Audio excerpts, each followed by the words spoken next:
Business man గా successful, ఆయన family man గా సక్సెస్ఫుల్, ఆయన సీఎం గా సక్సెస్ఫుల్. ఇంకేం అవసరం ఉంది?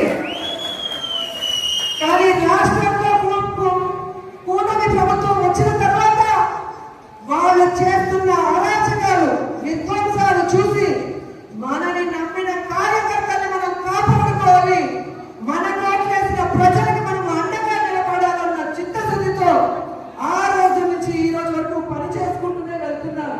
అలాంటి వ్యక్తి కోసం మనం పనిచేయడం ఉందా? మరి ఎవడో కేసు పెడతాడని ఒకడు, ఎవడో జైల్లో పెడతాడని ఒకడు ఉద్యోగం తీసేస్తాడని ఒకడు ఇలా భయపెడుతూ మనని ఇంట్లో కూర్చోబెట్టాలనుకుంటున్న కూటమి ప్రభుత్వానికి మనం చెప్పాల్సింది ఒకటే, నువ్వు కేసు పెడతావా పెట్టా, జైల్లో పెట్టా,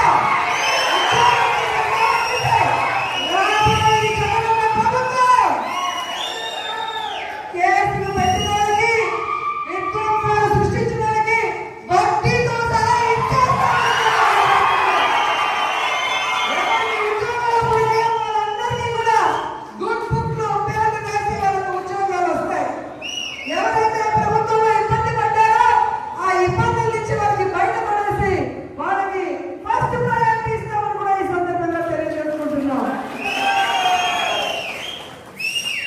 ఇప్పటికే జగన్మోహన్ రెడ్డి గారు ప్రకటించిన విధంగా రైతులకి అండగా రాష్ట్ర వ్యాప్తంగా మొన్ననే పోరాటం జరిగింది.